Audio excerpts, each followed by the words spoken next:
박사님, 참 요즘 많은 분들이 위장 장애를 좀 겪고 있습니다. 위와 장애, 이런 장애는 재발도 좀 많은 편인 것 같아요. 자, 그렇다면 이 위장 장애가 일어나는 원인 좀 뭘로 찾을 수 있을까요?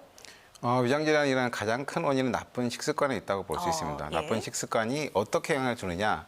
우리가 나쁜 식습관을 갖게 되면 체하게 되죠. 체하게 예. 되면 우리 몸속에 소화가 안 된 음식 찌꺼기가 남게 됩니다. 네. 이게 부패되면서 나오는 게 담이라고 하는 거예요. 네. 이 담이 위 장관의 속살 외벽에 쌓이게 되면 만성적으로 위장이 제대로 작용을 못하기 때문에 만성 재발성 위장병이 생기는 건데요. 다시 말해서 나쁜 식습관에서 체한서 생기는 담이 우리 네. 위장병을 유발시킨다고 보고 있습니다. 네, 무심코 우리가 무시하고 넘어갈 수 있었던 문제들입니다. 평소에 나쁜 식습관 이런 것들을 좀 유념해서 볼 필요가 있을 것 같습니다. 자, 시청자 여러분들 중에서도 평소에 위장 장애 갖고 계시는 분들 많으실 텐데요. 오늘 방송 끝까지 함께 하시면서 다양한 치료법, 상담을 통해서 이런 이야기들 나눠보시기 바라겠습니다. 자, 그럼 지금부터 위와 장애 통증을 일으키는 원인과 치료에 대해서 자세한 내용 이어가겠습니다. 지금 출발합니다.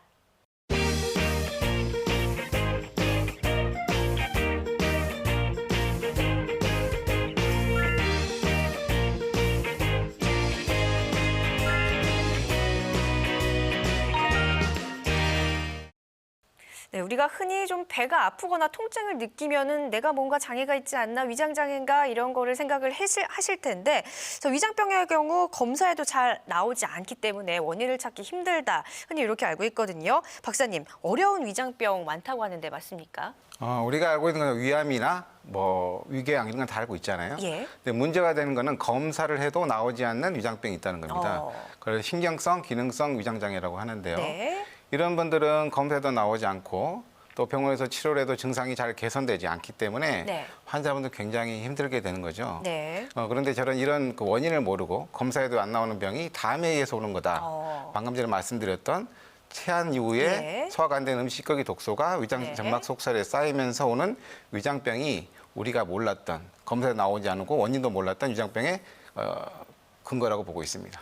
네, 일단은 소화가 안 된 음식 찌꺼기 발생하는 독소가 쌓여서 담이라는 거를 만든다. 이렇게 위장병의 원인, 담에 대해서 좀 짚어주셨는데 그럼 이 담은 어떤 건지 좀 자세하게 한번 설명 부탁드릴게요. 담은 한마디로 말하면 독소입니다. 독소인데 네. 어떤 독소냐면 우리 몸에 소화가 안 된 음식 찌꺼기가 썩어서 생긴 독소라고 보시면 되는데요.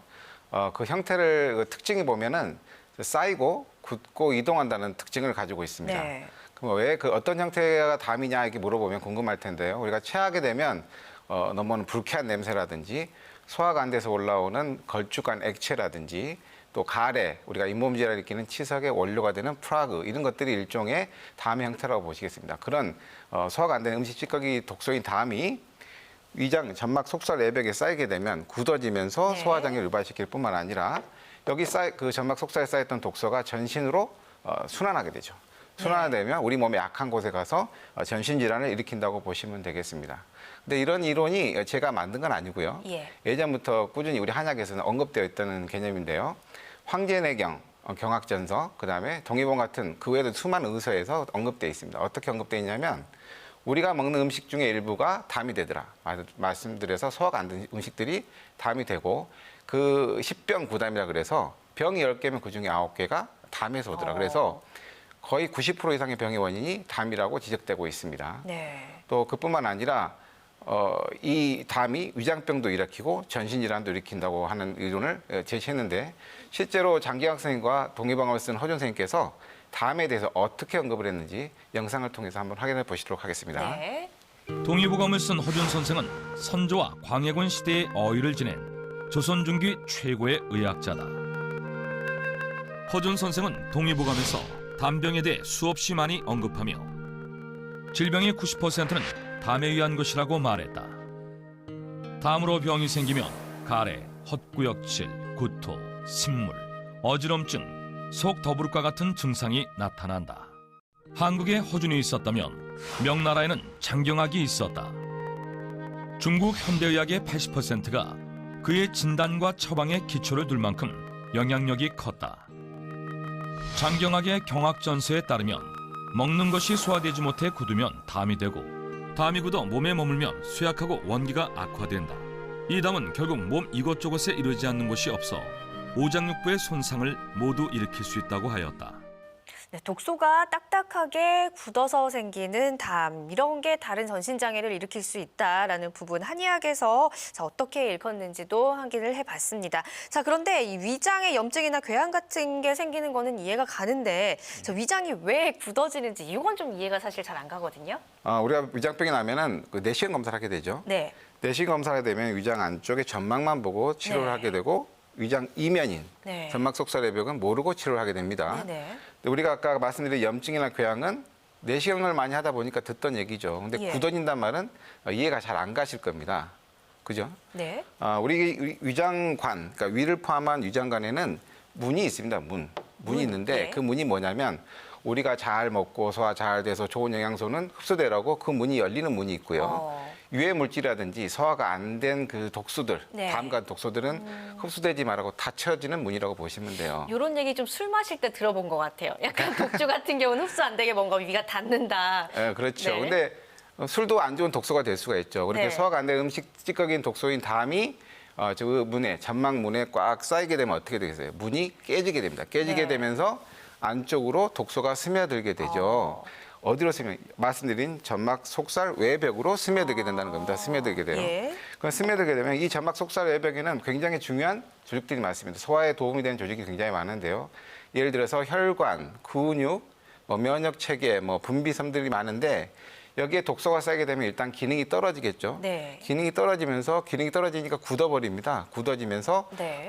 소화가 안 되는 증상이 나타나는 거죠. 그래서 굳어지는 위장병이 있다라고 네. 말씀을 드리는 것입니다. 뭔가 좀 위장이 굳어진다 그러니까 좀 무서워지는 것 같습니다. 이 담에 대해서 우리가 살펴보고 있습니다. 자, 그렇다면 박사님, 위장이 굳어지면 어떤 증상이 나타나게 되는가요?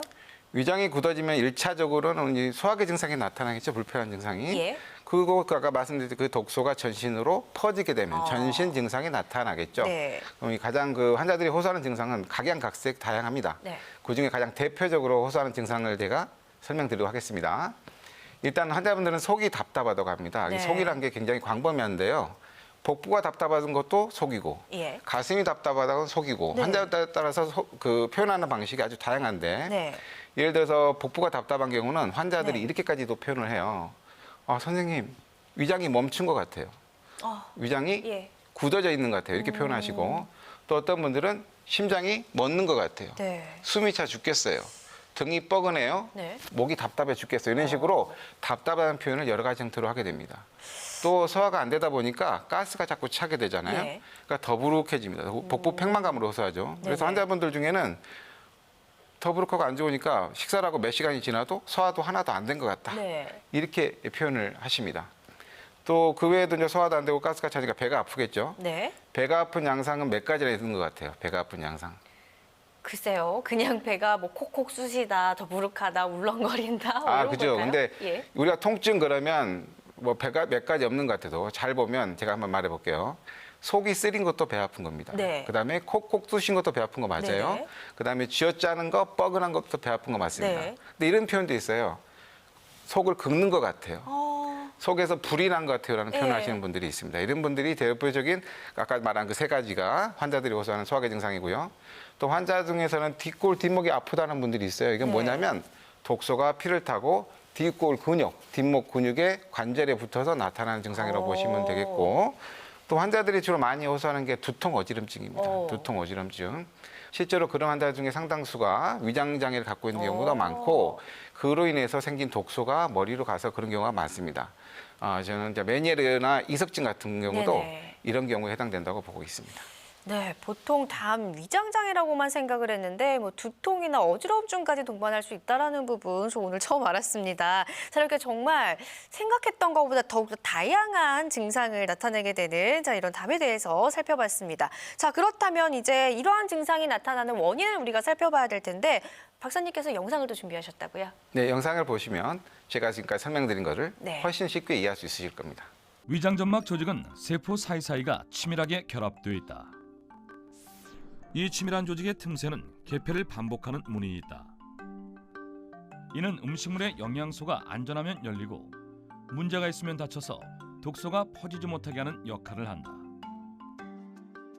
몸에 유익한 영양소일 경우 문이 활짝 열려 몸 전체에 영양소를 공급하고, 몸에 유해한 독소가 있다면 문을 닫아 유해 물질이 몸 안에 들어오지 못하도록 철저히 관리한다. 즉 위장점막의 문은 최전선에서 몸을 보호하는 파수꾼인 것이다. 그러나 습관적으로 폭식이나 과식을 하면 음식물이 위장 내에서 다 분해되지 못하고 노폐물이 남게 되는데, 장경학은 소화기관에 남은 노폐물이 부패하면 담이 쌓인다고 봤다. 즉 한의학에서는 이 담을 일종의 독소라고 설명하고 있다. 결국 담 독소는 썩은 이끼와 같은 물질로 볼 수 있는 것이다. 담 독소가 위장 점막에 끼면 점막문을 깨트리고, 점막문이 깨지면 위와 장 외벽에까지 영향을 미친다.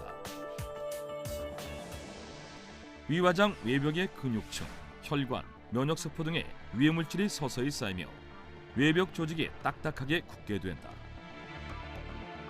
위와 장 외벽은 섭취한 음식 영양소를 분해하여 전신으로 공급하기 때문에 장경학은 담 독소가 위장병뿐 아니라 전신질환으로 이어질 수 있다고 말한다. 영상을 보니까 뭐 우울증까지도 이런 전신 질환이 되기도 한다 지금 나왔어요. 사실 그동안 몸이 좀 이상이 여러 군데가 생겼는데 아무리 검사해도 원인은 딱히 나오지는 않고, 이런 분들이라면 담이 이 독소가 쌓인 것이 아닌가 이제 좀 의심을 해보실 필요가 있을 것 같은데, 자 어떤 증상들이 좀 나타나게 되는 겁니까? 쉽게 생각하시면 우리가 머리가 아프면 두통약 먹고, 예. 소 안 되면 소화제 먹고, 또 뭐 당뇨 있으면 당뇨약 먹고, 이런 식으로 각각 개별 질환에 대해서 대응해 왔다는 거죠. 네네. 근데 이렇게 대응하면 한도 끝도 없습니다. 네. 먹는 약만 계속 늘어나게도 우려비만 증가되는데, 실제로는 이 원인이 한 가지 있었다는 거죠. 한 가지. 네. 담이라는 독소에서부터 시작된다는 건데, 우리가 보통 위장관 외벽이 있지 않습니까? 아까 말씀드린. 네. 위를 포함한 장관의 외벽은 네. 기본적으로 우리가 먹은 음식들이 잘 소화돼서 그 좋은 영양소를 전신으로 보내주는, 네. 전신으로 보내주는 게 그 외벽의 정상적인 기능이에요. 네. 근데 그 외벽에 독소가 쌓이면 어떻게 되겠습니까? 일단 소화는 안 될 거예요. 그죠? 네네. 소화는 안 되고 그 독소가 전신으로 퍼져서 내 몸에 약한 곳에 가면 어떤 분들은 당뇨병을 유발시킬 거고, 네네. 췌장에 가서 예. 머리로 가면 두통, 어지럼증, 치매, 건망증 이런 것들이 나타날 거고, 불면도 네네. 나타나실 거고, 불면증도 나타나실 거고요. 또 관절로 가면 관절 질환도 유발시키고, 피부로 가면 피부 질환도 유발시킨다는 거죠. 그러니까 근본 원인이 담에 있다는 거죠. 위장에 네. 있는 담에. 그래서 보통 저희들이 이제 위장에 담 독소로 고생하신 분들이 치료를 받는 과정에서 본인들이 전신 질환이 있어요. 어딘가에. 네네. 그러다 보니까 본인들이 하는 말이 딱 하나 있어요. 선생님, 저 종합병원이에요. 이렇게 표현을 하십니다. 예. 종합병원.